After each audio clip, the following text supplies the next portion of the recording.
faut vraiment arriver avec une proposition de valeur.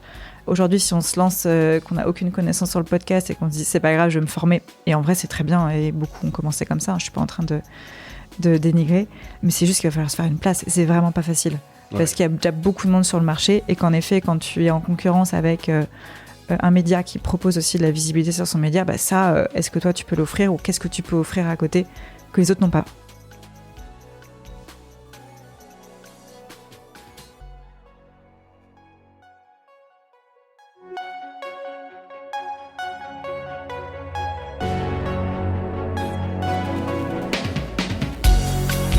Bienvenue dans Mediarama, le podcast du futur des médias. Je suis François Desfossés et chaque semaine, je rencontre des entrepreneurs, des têtes penseuses et des experts de la galaxie média. Ce podcast est proposé par Cosa Vostra, agence de conseil tech et créative. Retrouvez-nous sur cosavostra.com.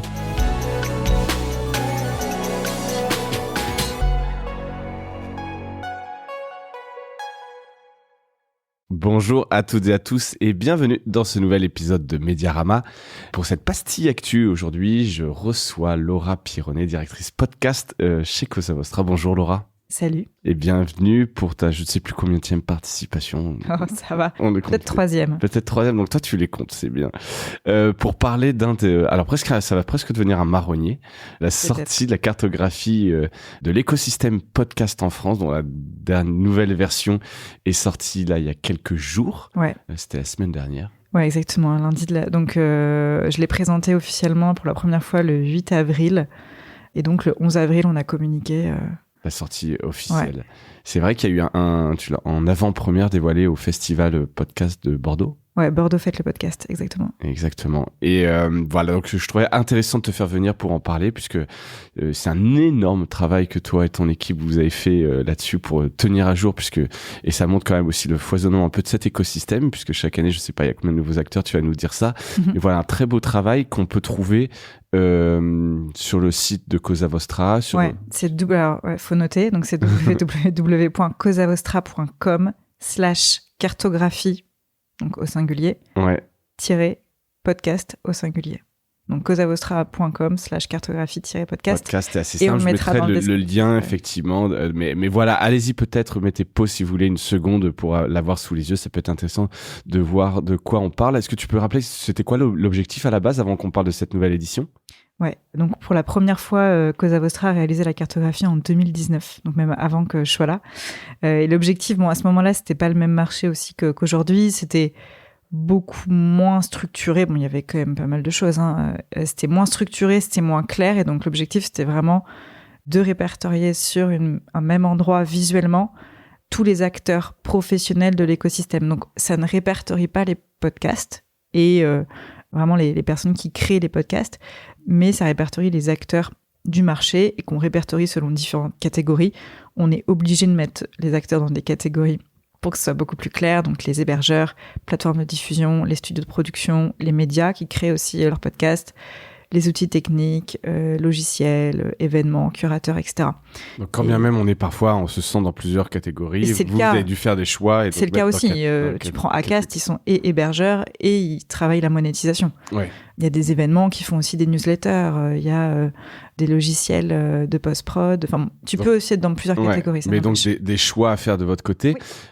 Donc 5e édition. 6e version, pardon. Déjà, c'est qui les nouveaux acteurs qui sont apparus ? Il y a des arrivées un peu notables. T'as quelques stats sur le nombre justement de... Donc là, on a 600 acteurs, ce qui est énorme. Alors, faut savoir que ça a évolué aussi entre 2019. En fait, si vous cherchez sur Internet, vous trouverez facilement cartographie des acteurs du podcast. C'était une image. Donc, on avait tous ces acteurs répertoriés sur une image. Là, aujourd'hui, 600. Faudrait vraiment dézoomer assez fort. Donc, on a fait le choix de passer sur une version site. Et donc, d'ailleurs, précision, si vous y allez, il faut y aller sur PC ou Mac, pas sur mobile. D'accord. Parce qu'on a utilisé un Figma. Et du coup, c'est sur un site où vraiment les rubriques sont sur différentes pages. Et donc là, vous avez plutôt les acteurs par catégorie. Donc aujourd'hui, on a 600 au total. Là où vraiment c'est la folie et chaque année, ça se développe de plus en plus, c'est les studios de production. Alors qu'ils sont soit on va dire des agences comme Cosa Vostra qui ne font pas que du podcast, soit des studios qui ne font vraiment que du podcast. Et dans ces studios, il y en a aussi qui sont spécialisés. Donc, soit qui vont être spécialisés sur une thématique, donc les territoires, le tourisme, l'écologie, les sujets de société, soit sur un format, le reportage ou les podcasts pour enfants, par exemple, qui sont aussi assez particuliers. Et après, on a aussi des toutes petites structures, 1 ou 2 indépendants qui se regroupent pour faire une petite structure. On a aussi des médias qui ont des studios. Europe 1, un studio, Énergie, l'ADN, ça, c'est des médias aussi qui produisent pour d'autres, qui bien sûr dans leur package vont offrir de la visibilité média, c'est normal. Ouais, c'est le unfair advantage. Voilà, mais ça veut aussi dire que quand on travaille pour des marques, aujourd'hui, les studios qui font du podcast sont en concurrence avec des acteurs parfois vraiment très différents. Et donc, tu peux te retrouver en concurrence avec le studio de Havas qui s'appelle Hercule, une plus petite agence et un média. Ouais. Et donc là, tu te dis, c'est aussi un choix à faire. Avec quel type d'acteur j'ai aussi envie de partir. Ouais, donc ça, c'est intéressant justement de les avoir tous sous les yeux. Tu le fais, donc toi, alors t'es pas là depuis 6 ans, mais depuis quelques années.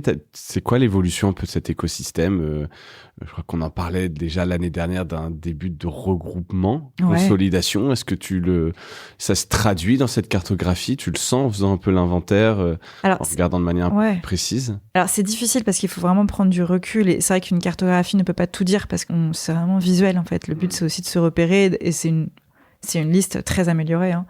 Parce qu'en plus, cette année, on a mis des fiches d'identité pour chaque acteur. Ouais. Donc, ça veut dire que pour chaque acteur, si vous cliquez dessus, vous voyez donc sa date de création, un descriptif et un lien vers son site. D'accord. Ce qui permet aussi quand même de se rendre compte. Donc, il faut quand même prendre un peu plus de recul. Moi, ce que j'observe, pour rebondir sur ce que je disais juste avant, les studios de production, clairement, il y en a de plus en plus. Pour moi, c'est pas tenable de continuer sur cette croissance-là parce qu'en fait, on va Par rapport à la demande, tu veux dire ? Exactement. Parce que les marques continuent de vouloir faire du podcast. C'est pas en train de s'arrêter. Mais organique, ça me paraît... Il y en a moins. Ouais, et puis en fait, surtout, une marque, quand elle en a lancé 2, 3, elle va pas en lancer 10. En fait, c'est normal. Donc, toutes celles qui en avaient besoin, envie, l'ont fait ou continuent de le faire. Voilà, ou on en fait 1 ou 2, éventuellement 3. Ça paraît logique, elle va pas en créer 10. Donc en fait, on est de plus en plus de studios à créer, à accompagner des marques, mais comme on est de plus en plus, faut soit se renforcer sur sa proposition de valeur, se différencier. Je disais se spécialiser, et c'est très bien qu'il y en ait qui se spécialisent. C'est souvent nécessaire.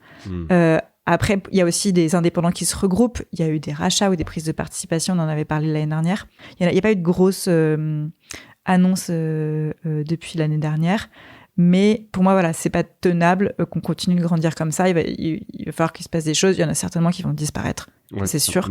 Voilà, aussi. Quand tu dis c'est dans cet écosystème, que ce soit des technos, des acteurs, de la production. Oui, notamment etc. dans les studios de production, je trouve. Parce qu'il y a d'autres catégories, comme par exemple, peut-être on pourra en parler après, mais des outils techniques qui se développent. Pour le moment, c'est assez récent. De plus en plus, en tout cas... en croissance, les outils techniques qui utilisent notamment l'intelligence artificielle, là, pour moi, il y a peut-être encore de la place sur le marché. C'est plutôt les studios de production où je dis pas qu'il y a plus de place, mais il faut vraiment arriver avec une proposition de valeur.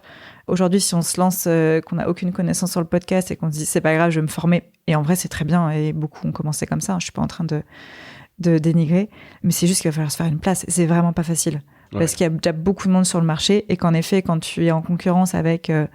un média qui propose aussi de la visibilité sur son média, est-ce que toi tu peux l'offrir ou qu'est-ce que tu peux offrir à côté que tu n'as pas, que les autres n'ont pas, pardon. Je reviens quand même sur ce point spécifique. On n'a pas de stats sur le nombre de créations de podcasts de marques en volume, parce que il y a eu quand même un effet podcast où toutes les marques à un moment donné se disaient je veux un podcast. J'imagine que c'était le buzzword un peu dans les réunions marketing en se disant venez on lance un podcast. Et il y en a eu des super et on en fait chez Cosa Vostra qui sont super. Donc je pense vraiment que quand on prend le temps de le faire, c'est vraiment bien. Mais ça baisse, soit parce que les prods sont déjà en cours, tu l'as dit, et qui changent pas tous les ans de production, soit c'est un peu moins ce qui est demandé peut-être aujourd'hui. Alors, peut-être que je préciserai, c'est vrai qu'il y a eu énormément de demandes, je pense 2020, 2021, c'était vraiment, même moi je me souviens chez Cosa Vostra, c'était de la folie. Il y avait énormément de demandes, et c'est vrai que comme c'était un peu l'euphorie du moment, en fait, il y avait moins de freins au lancement, c'est-à-dire que les marques se lançaient assez vite. Aujourd'hui, c'est vrai qu'elles vont avoir tendance à se dire tout de suite, Moi, il faut que je sois sûre que ça marche, il me faut des KPI. Beaucoup demandent des nombres d'écoutes à l'avance. C'est impossible de donner un nombre d'écoutes à l'avance, surtout quand le concept n'est même pas encore fixé. Ouais. Donc, il y a une exigence qui est plus forte. Et elles vont vouloir un peu plus s'assurer, ce qui est aussi tout à fait entendable, s'assurer de pas mal de choses à l'avance. Et c'est vrai que oui, il y a plein de marques qui sont lancées, qui ont fait genre 4 épisodes qui se sont arrêtés. Bon, bah, ça, c'est terrible parce que c'est vraiment, t'as l'impression que tout a été gâché. C'est parce qu'on sait, nous, dans le podcast, il faut installer, c'est un peu un temps long. Il faut un rendez-vous, il faut plusieurs saisons. On peut le faire juste sur 4 épisodes et arrêter, c'est... Mais c'est vrai que chez Cosa Vostra, il y a des marques qu'on accompagne comme Tagueilleur qui sont là, on en a un qu'on produit, c'est la 4e saison. Bah, ça, c'est génial. Parce qu'en fait, tu peux vraiment travailler en plus chaque année quelque chose de différent. Aller chercher une nouvelle audience ou renforcer le concept, le format, etc. Ça, c'est hyper intéressant aussi. Pour eux, c'est pas remis en question. Le format podcast, ça reste un super format. Ils en sont... Non, et puis après, on en a lancé plusieurs. Il y en a un où aussi, pour certains épisodes, on a de la vidéo. Enfin, on peut aussi travailler dans le temps des points assez spécifiques du podcast. Et non, c'est pas forcément remis en question. En tout cas, c'est sûr que ça reste un investissement. Il faut pas non plus... se dire oh là là, ces marques qui ne veulent plus lancer de podcast. C'est un investissement, c'est sûr, c'est un coût et c'est aussi du temps chez eux d'investissement. Donc mais c'est juste qu'en effet aujourd'hui il y a une exigence qui est normale de la part des marques. Elles sont peut-être plus lentes à la prise de décision. Voilà. Écoute, c'est clair. Est-ce que je reviens sur la cartographie qui était le sujet, on a un peu parti de petite digression sur ce sujet un peu des podcasts, parce que c'est de marque en tout cas, parce que c'est intéressant et c'est aussi quelque chose qui fait beaucoup vivre évidemment ce secteur. Est-ce que sur les nouveaux outils, tu parlais un peu d'IA justement, parce que c'est un peu lié, j'imagine, tu vas peut-être nous le confirmer, qu'il y a pas mal d'outils qui sont apparus, mais qui viennent aussi peut-être paradoxalement piquer un peu de boulot des studios de prod. On parlait de choses sur du sous-titrage qui se fait de manière automatique. C'est peut-être aussi des prestations qui étaient demandées, etc. On voit quand même fleurir pas mal de nouvelles choses avec l'IA qui automatisent et qui font que tu as encore moins besoin d'une prestation humaine. Oui, après c'est un peu la rengaine de l'IA. C'est pas que ça vient forcément piquer du boulot, ça permet aussi d'aller beaucoup plus vite. Après, dans tous les cas, comme pour tout, ça nécessite une repasse dans l'humain. Donc nous, aujourd'hui, quand on utilise un logiciel pour nous suggérer, par exemple, des extraits à mettre en avant, mais certain qu'on va pas juste, même pas l'écouter et le diffuser. On va l'écouter, on va peut-être le challenger, et peut-être qu'on va juste pas le prendre. Donc en fait, c'est des outils qui nous aident. C'est pas forcément toujours aller plus vite, mais qui va nous suggérer des choses peut-être auxquelles on n'aurait pas pensé et nous remettre en question. Et ça, c'est très bien aussi. Et oui, il y a pas mal d'outils qui utilisent l'IA pour, donc, en effet, la retranscription, qui est un sujet aussi important dans le podcast, qui se faisait pas trop et qui se fait de plus en plus. Apple Podcast le propose depuis peu. Et nous, par exemple... La retranscription automatique des épisodes. Pour les producteurs de podcasts, quand tu uploads ton podcast, ou non, l'inverse pour l'utilisateur en live. Oui, pour l'utilisateur. Comme sur YouTube, en live. Oui, exactement. Et par exemple, nous, on utilise un logiciel en post-production qui s'appelle Heidenborg chez Cosa Vostra. Et depuis, je sais pas, peut-être 2 mois, 3 mois, on a aussi la retranscription sur notre logiciel. Donc là, c'est côté producteur. C'est-à-dire qu'en plus de voir les ondes et de travailler sur du son, parce que voilà, faut le savoir, on ne travaille pas sur du texte, ça nous propose la retranscription, ce qui est aussi pratique parce que clairement, c'est pas le même type de travail et d'attention. Ouais. Donc voilà, c'est intéressant aussi de voir tout ça. Et il y a de plus en plus en effet de logiciels qui sont plutôt mis à disposition, je dirais, des indépendants qui ont, dans le podcast, il faut le savoir, on a quand même une chaîne de prod qui nous demande de faire plein de choses différentes. Ouais. Voilà, entre trouver un concept, chercher des invités, écrire un épisode, le monter, le diffuser, communiquer, c'est quand même pas toujours les mêmes qualités. Et donc là, ça nous permet aussi parfois, je pense, d'aller plus vite. Et ça, vous les avez référencés dans la cartographie ? Ouais, il y a une catégorie qui s'appelle post-production, dans laquelle il y a une sous-catégorie outils techniques, donc dans laquelle vous pouvez retrouver plein. Là, je vois en premier Adobe, qui a lancé Adobe Podcast, qui pareil, est un super outil qui était en bêta l'année dernière, en 2023, et qui maintenant est payant, qui te permet aussi, quand tu as un fichier de mauvaise qualité, vraiment qu'il y a tu sais enregistrer qu'un téléphone de mauvaise qualité, tu l'uploades et ça va te nettoyer ton fichier, c'est assez incroyable. On en avait parlé ça quand c'était sorti, avec des trucs un peu fous, enregistrés genre dans une cathédrale ou je sais pas, et puis vraiment corriger le son et rattraper des enregistrements un peu foireux. Et pareil, ça te permet aussi en post-prod de couper pas les ondes mais le texte. Eux, ils te font une retranscription et si tu veux supprimer, c'est comme si tu étais sur ton logiciel d'éditeur de texte. Exact, tu sélectionnes ton texte. Ta phrase. Et ça va c'est supprimer fou. Ouais. Ça pour ceux qui font pas de podcast, c'est assez fou pour nous parce que nous, on travaille vraiment sur des ondes, donc sur du son. Donc, c'est pas mal de choses assez sympas à tester. En vrai, petit coup de cœur d'outils, un truc. Alors, tu Adobe Podcast, en vrai, il est assez bluffant. Je pense que tous les gens avec qui j'ai parlé, qui l'utilisent, et on est beaucoup à l'utiliser, en tout cas, de l'avoir testé. Ouais. C'est assez fou. En effet, je pense que mon coup de cœur, ça serait celui-là. Ok, à tester. Et donc là, tu as dit, donc nous, on utilise Heidenberg pour le post-prod. On a d'autres outils, celui qui sélectionne les extraits. Alors aussi, parce qu'il faut savoir, chez Cosa Vostra, on filme certains de nos épisodes. Et donc là, on fait des extraits vidéo, bien sûr, il y a du son aussi. Donc là, on utilise Opus Clip depuis quelques temps, on teste. On a aussi testé Clip. On utilise, bon, alors ça c'est autre chose, mais c'est pas pour de l'extrait, on utilise Trint pour de la retranscription. Qui est un des j'allais dire presque des ancêtres maintenant de la retranscription. Oui, et je vous dis ça, en effet, ça c'est pas. Il y a un peu de tout dans ces outils, il y a des outils qui sont depuis très longtemps. Et en l'occurrence, Trint peut être utilisé aussi pour plein d'autres métiers que le podcast. Oui, notamment pour les journalistes. C'était quand même très à la base pour les journalistes, retranscription d'interviews, etc. Un outil assez puissant. On est début encore 2024. C'est quoi pour toi les grandes orientations de cette année pour le marché du podcast? Alors ça, peut-être des choses qu'on a un peu dites, mais tu sens encore un mouvement de concentration? Est-ce que c'est l'IA qui va faire que? Est-ce que c'est la demande qui baisse? C'est quoi les grandes orientations que tu vois? Ouais, c'est pas facile de prédire. C'est pas un exercice facile. Non, clairement, je pense qu'il y a aussi un besoin qui est déjà en cours, mais aussi de développement en région. Ça, c'est hyper important. Pas que le podcast soit un format parisien uniquement, qu'il y ait aussi des acteurs qui comprennent les territoires, qui sont vraiment plus des acteurs qui utilisent de plus en plus le podcast et à raison, je pense.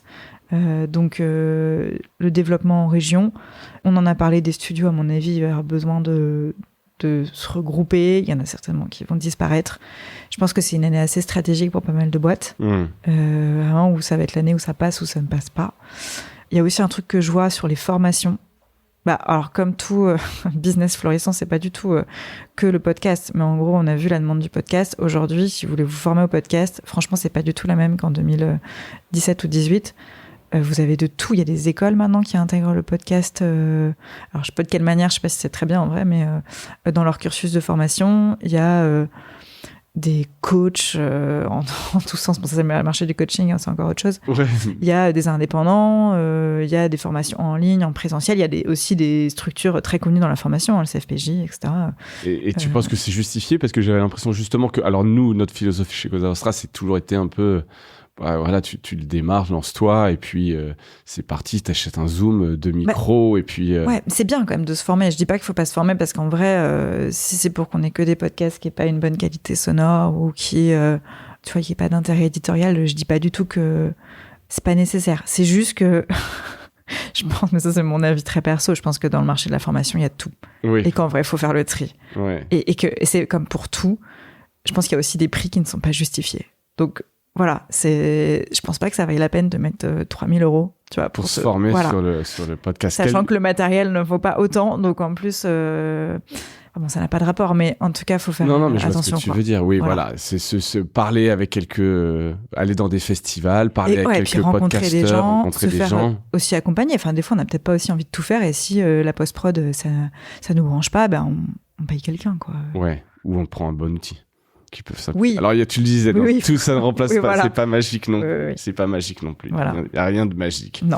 Voilà pour cette cartographie, donc causaostra.com/cartographie au singulier -podcast. Tout à fait. N'hésitez pas à la partager, nous faire part de vos remarques aussi. On peut vous écrire à l'équipe. Ouais, c'est podcast@causavostra.com. Donc c'est assez simple, podcast@causavostra.com. Vous pouvez la télécharger en PDF, cette cartographie, pour information. Et sinon, elle est consultable sur le site, en effet. Bon, bravo pour cet énorme travail de fourmi, de collègues de l'information. Si vous n'êtes pas dessus, que vous pensez que vous devez y être, n'hésitez pas à nous contacter. Pas de podcasteurs, a priori. Non, c'est vraiment plutôt les acteurs professionnels de ce marché. Impossible de référencer les podcasts, évidemment. Ouais, c'est les acteurs français, bien sûr. Il y a les acteurs internationaux. On n'allait pas ne pas mettre Spotify dessus. Donc, en fait, il y a aussi les acteurs qui sont référents à la matière, qui sont internationaux. Ouais. Voilà. Et sinon, après, les plus petits acteurs, en effet, c'est plutôt les Français. On n'a pas référencé, par exemple, tous les hébergeurs du monde entier. Non, c'est pas, voilà, sauf s'il y en a un qui est vraiment hyper spécifique. Acast, par exemple, on les a quand même mis. Ça reste peut-être le 2e ou 3e en France. Donc, ouais, c'est important. Quand même. Super, merci Laura. On continue un peu sur l'actualité. Ça reste une pastille actu à la base, mais bon, forcément un peu spécial son et podcast, puisqu'on a une professionnelle du podcast à ce micro. Une actualité récente, c'est que le youtubeur Cyprien qui attaque en justice les auteurs d'une vidéo, d'une fausse pub en l'occurrence, qui usurpe totalement son image. Alors on l'a vu pas mal de fois, ça j'ai vu de plus en plus alors ça faisait soit des photos, soit maintenant des vrais deepfakes pour faire passer des faux messages, des fausses pubs pour des arnaques souvent. Ce qui montre que les créateurs de contenu vont pas se laisser faire non plus. Ce qui est normal. Ce qui est quand même normal, effectivement. Voilà, donc je sais pas si sur ce sujet un peu des deepfakes, et il y a cet article de Fortune qu'on a cité du 15 avril, qui s'alarme que les plateformes qui hébergent ces contenus voient une explosion du nombre de vidéos et audio générés par l'IA, et elles ont un problème de taille, c'est comment modérer tous ces contenus. C'est un vrai sujet, ça, la modération de ces contenus. Ouais, alors c'est un sujet de fond, et c'est vrai que là, il y a quelques actus, donc là, très récentes, avec Cyprien, en effet, qui attaque en justice ces personnes qui ont utilisé son image. Donc en l'occurrence, c'était pour une publicité pour des jeux d'argent. Ouais, c'est souvent de toute façon pour des industries un peu border, ou qui sont opérées depuis l'étranger, ça va être sur du trading, etc.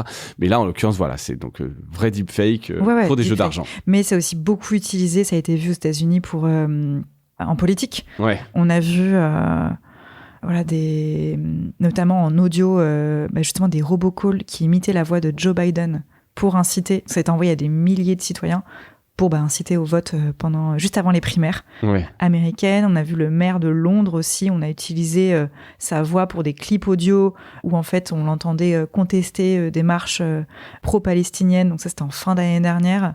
Il y a plein de deepfakes en audio aussi, et j'en parlais hier, je vais le citer avec Samy, que tu as déjà reçu, qui travaille chez Cosa Vostra, qui disait que OpenAI avait déjà son service aussi de voice cloning, en fait, qui était prêt, mais qui ne le commercialisait pas, parce qu'en fait, en effet, les risques sont énormes. Alors, ceux qui, en plus, ont déjà lancé, notamment Eleven Labs, a lancé son service, ils savent que c'est majoritairement utilisé à des fins malhonnêtes, en fait.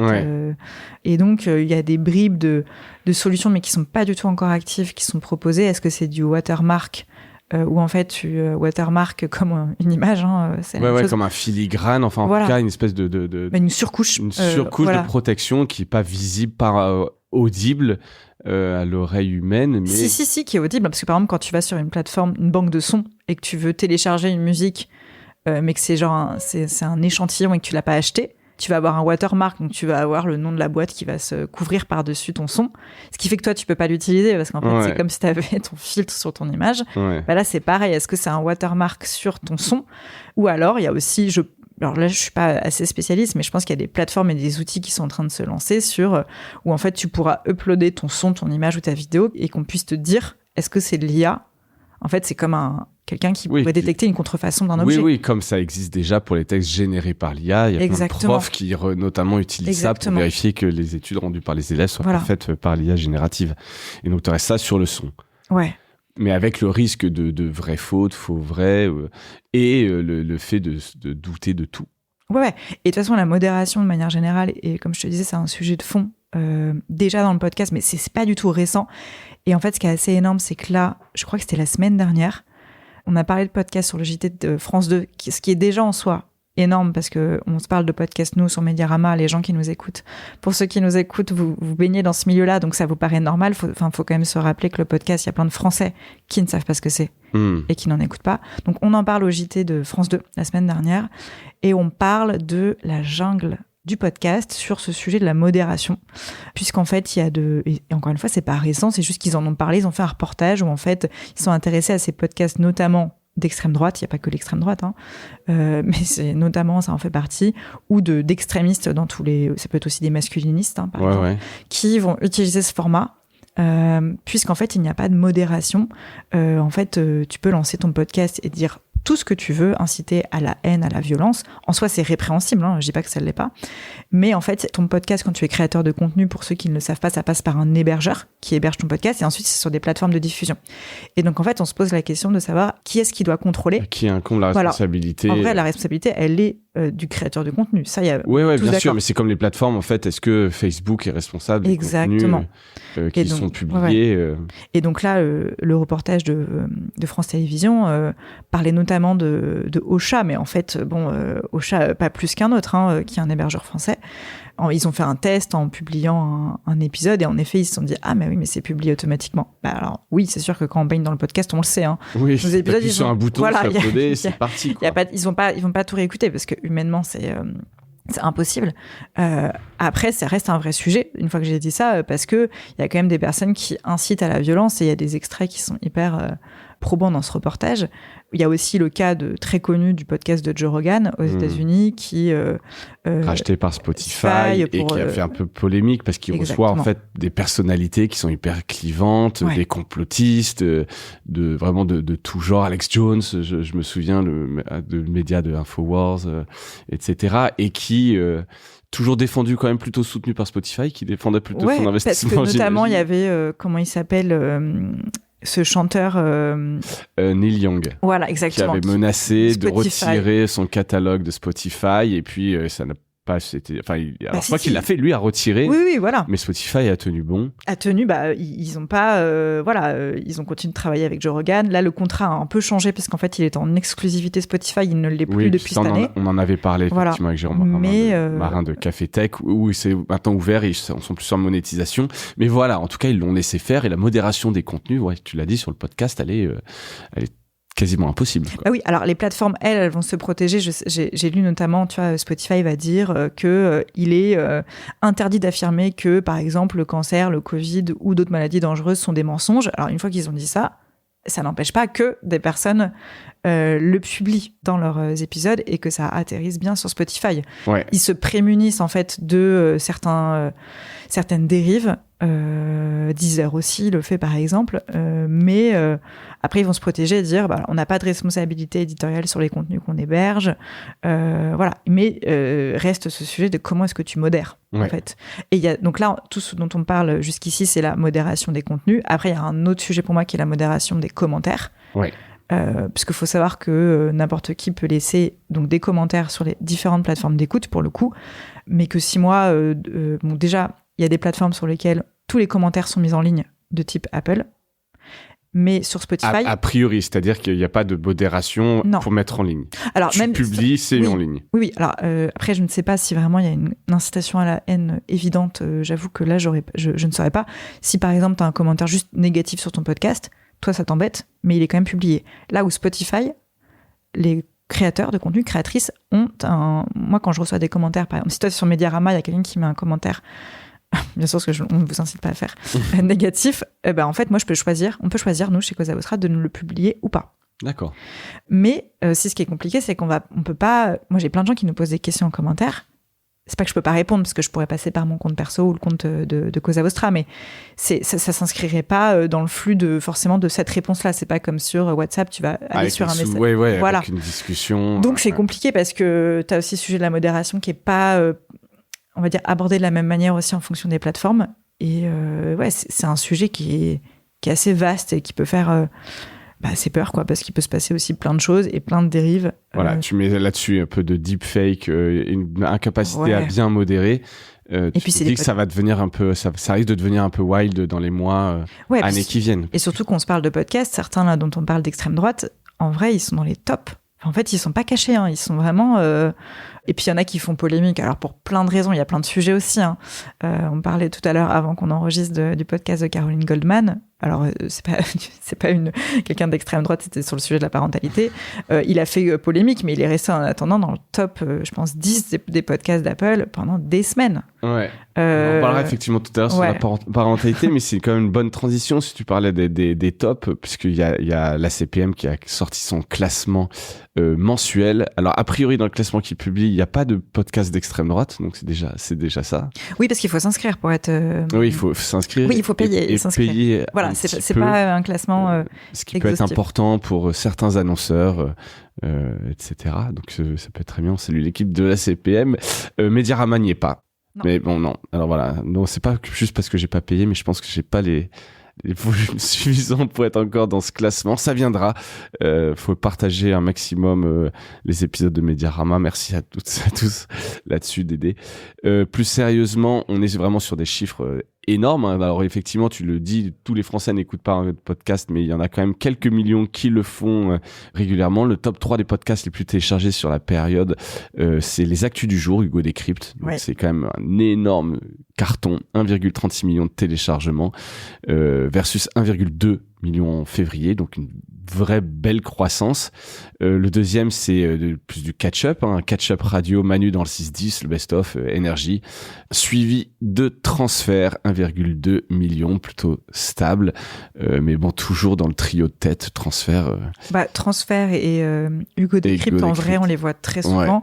Ouais. Énergie, ils sont arrivés il n'y a pas si longtemps que ça dans la CPM, donc ils ont un peu secoué les classements, forcément. Ouais. Mais Transfert et Hugo Décrypte, je me demande si Hugo Décrypte, avec le lancement de Elan, comment ça s'appelle son nouveau média. Je l'avais et sur la formation. Ouais, sur la carrière. La carrière, les orientations, la conversion. Mais en tout cas, je me demande si ça n'a pas aidé aussi à... Peut-être. Je sais pas. Ça, c'est vraiment Elan. Ouais, c'est bien ça. Elan, c'est ça. Et voilà, côté marque, donc il y a un deuxième tableau. Je mettrai un lien. Il y a quelques extraits aussi qu'on retrouve sur la CPM Énergie. En tête des téléchargements en France, devant Slate et Bababam. Et tu vois, là, on retrouve exactement ce qu'on... Bon, Slate et Énergie, c'est des médias. Mais Slate, c'est beaucoup plus niche d'ailleurs que Énergie. Ouais. Et Bababam, qui est un studio qui fait aussi la monétisation par ailleurs. Et donc là, ça rejoint exactement ce qu'on se disait au début, de diversité des métiers au sein même de l'offre, quoi. Et c'est vrai que pour moi, ça me semble un peu difficile de comparer, tu vois. Comment tu veux comparer Énergie ? Et Bababam, ils sont tellement moins qu'Énergie, ils n'ont pas la même force de frappe. Et en même temps, ils sont pas non plus 5 chez Bababam. Donc, c'est quand même une grosse boîte. Donc voilà, ça montre aussi la diversité de tous ces acteurs.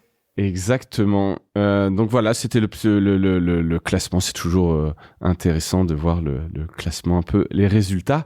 Le dernier sujet un peu de cette pastille que tu as un peu dévoilé, en attendant, enfin pas vraiment, mais c'est plus sur la parentalité qui devient une verticale pour les médias généralistes, une tendance de fond qui a été bien repérée et racontée sur un article de la revue des Deux Mondes. Donc, revue des médias. Pardon, la revue des médias. Je sais pas pourquoi je dis la revue des Deux Mondes. Ça aurait été plus surprenant. Mais... Ouais, ça aurait été plus surprenant. Un beau média qu'on avait aussi accompagné il y a quelques années par Adélaïde Tenaglia. Donc, comment peut-on être parent, Nouvel Eldorado, de la presse généraliste qui se base notamment sur cette super newsletter Daron du Monde. Alors, c'est que je pense en avoir déjà parlé ici. Si vous êtes parent, je vous invite à vous y abonner. Elle est vraiment hyper intéressante. Et donc voilà, l'article raconte que avant c'était réservé à des médias généralistes ces sujets-là, mais que c'est un sujet de fond qui assez captif, qui marche bien et dont les médias généralistes se sont emparés plutôt avec succès. Ouais, en fait, c'est hyper intéressant. Donc vraiment, au-delà même d'être parent ou pas, ça montre comment les médias s'emparent de certaines rubriques.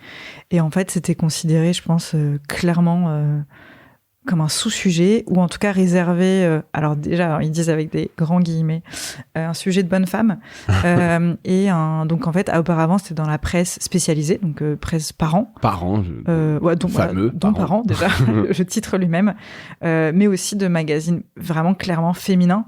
Et aujourd'hui, en France du moins, les médias plus généralistes s'en emparent avec donc des rubriques, ça raconte tout le travail aussi fait par Le Monde, par Libération. Et alors chacun garde sa ligne édito, donc c'est pas parce que c'est un sujet parent qu'ils vont tous l'aborder forcément de la même manière. Il y a des choses très clivantes, il y a des méthodes d'éducation, enfin il y a ou même des façons d'aborder. Je crois que Le Parisien il l'aborde sur un aspect hyper pratico-pratique. Comment est-ce que tu occupes tes enfants en voiture ? Quelle sortie, quelle pratique. Tu trouverais pas ça sur Le Monde, tu vois. Enfin, chacun va aussi l'aborder de cette manière. Et en effet, après, il y a le sujet des personnes qu'on fait intervenir en fonction des méthodes d'éducation les opinions, vision des choses qui peut être plus ou moins clivante. Mais voilà, donc article assez intéressant qui est vraiment sur ce carton un peu de cette verticale de parenting, qui est quelque chose qui marche vraiment très bien. Puis que moi aussi j'imagine bien, tu peux sponsoriser, trouver des annonceurs. C'est un marché important, on en a déjà parlé, mais tout ce qui est puériculture, les enfants, etc. C'est quand même des sujets sur lesquels les gens mettent assez facilement la main au portefeuille ou sont à la recherche de recommandations plus que pour eux. Bah oui, parce qu'en fait, même en période d'inflation, tu vas toujours plus privilégier l'investissement. C'est un grand moment. En tout cas, tu vas plus aller acheter par exemple des livres pour enfants que des livres pour toi. Donc en fait, c'est un marché qui est énorme. Et c'est vrai que il y a plein de raisons qui sont expliquées dans l'article qui sont hyper intéressantes. Et ça a été porté en fait par des journalistes, alors très souvent quand même des femmes, qui vraiment ont, je pense, convaincu petit à petit les rédacs que en fait c'était un vrai sujet et qu'il y avait plein de choses à dire. Comment est-ce qu'en 2024 on fait famille ? C'est pas du tout la même chose qu'il y a 10 ans, ou qu'il y a 20 ans, ou qu'il y a 30 ans. Il y a plein de sujets aussi d'actu qui sont liés aux... tu vois, les écrans et les enfants, c'est un sujet aussi assez énorme. Enfin bref, t'as plein de... Et ce qui est marrant, c'est qu'en fait, moi qui suis vraiment dans le podcast, dès le début du podcast en France, il y a eu plein de podcasts sur la parentalité. Parce que c'est un sujet niche, en fait, qui n'était pas traité dans ces médias-là, justement. Et en fait, ce qui est drôle, c'est que... t'as hyper bien, voilà. Ouais. Et aujourd'hui... Alors, t'as toujours autant de podcasts sur la parentalité, mais les médias aussi s'y mettent. Et ce qui est très bien aussi, parce qu'ils ont quand même... Enfin, ça reste des journalistes. Donc, ils ont aussi un point de vue qui est... Enfin, un travail et une méthodologie de travail qui est importante. Tu vois, parce que sinon, en vrai, tu prends un micro, tu racontes n'importe quoi sur la façon d'endormir ton enfant. En se basant sur ton expérience d'un enfant. Voilà, d'un enfant. Ça a bien marché, j'ai la méthode. Voilà. Je vais vous la raconter. Mais bon, et c'est marrant parce que, je sais plus si c'était dans cet article ou dans un autre podcast que j'entendais aussi ce marché. On parlait du marché de la formation, mais du coaching aussi de sommeil pour enfants, qui est un marché énormissime. Ce qui est bien aussi, c'est que les médias s'en emparent avec une méthode hyper sérieuse et qui permettent aussi aux parents de se détacher de plein d'injonctions, plein de conseils que tu peux entendre à droite, à gauche. Et c'est vraiment très chouette que des médias sérieux s'y mettent. Et je crois que aux États-Unis, c'était un peu plus en avance que nous, que les grands médias américains s'y étaient mis avant nous sur ces rubriques parenting, parentalité. Donc c'est cool. Et t'as un podcast à nous recommander là-dessus qui s'adresserait autant aux papas qu'aux mamans sur la parentalité. Alors voilà, je sais pas, encore une fois, on se disait un peu en préparant, est-ce que c'est neutre ou avec des choses très positives ou l'inverse, puisqu'on parlait donc justement de Goldman, dont j'ai oublié le prénom, Caroline Goldman, donc la fille de Jean-Jacques, qui avait eu un article sur Le Monde qui avait cartonné, puis après elle avait été chroniqueuse chez France Inter. Donc elle est un peu clivante parce qu'elle est un peu vue comme l'anti-psy positive. Enfin, en tout cas, elle s'est positionnée un petit peu là-dessus. Donc je sais pas si c'est bien ou pas, là c'est pas trop ça le sujet, mais est-ce qu'il y a un podcast intéressant là-dessus à suivre? Justement, pour être dans une démarche un peu plus média, un sujet que j'adore sur France Inter aussi, c'est Nadia Dame, qui a tous les dimanches du coup une chronique Famille & Co, qui est vraiment top et qui en plus du coup est sur des sujets hyper actuels. Par exemple, l'enfer des groupes WhatsApp de parents. Tu sais, genre que quand ton enfant il est à l'école et que t'es dans 3 groupes WhatsApp où en fait tout le monde commence à dire tout et n'importe quoi et que tu t'en fiches. Ça devient un pugilat. Donc ça, c'est Famille & Co. Et un podcast assez récent aussi de Louis Média. Donc un studio qui s'appelle Fête des Gosses, qui pareil est sur des sujets... En fait, ce qui est très cool, c'est qu'il parle de sujets qui sont pas forcément traités ailleurs. Et là, je me souviens d'un épisode qui était « Mon enfant est violent ». Genre, qu'est-ce que... quand on dit enfant, là, il parlait surtout des enfants à la crèche. Je précise, pas mon fils de 15 ans, quoi. Sur les enfants qui sont violents à la crèche, qu'est-ce qu'on fait, quoi? C'est un peu la honte, et en même temps, en fait, on se rend compte qu'on est tous pareils.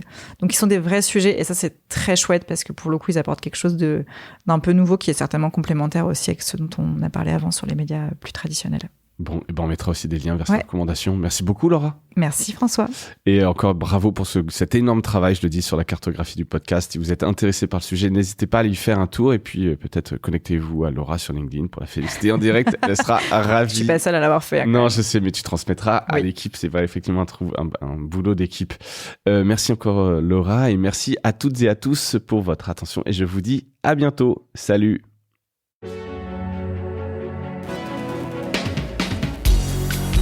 Voilà, Mediarama s'achève. Si cet épisode vous a plu, n'hésitez pas à le liker et le partager. Et puis, si vous souhaitez être accompagné par notre agence Cosa Vostra, contactez-moi par mail mediarama@cosavostra.com. Portez-vous bien.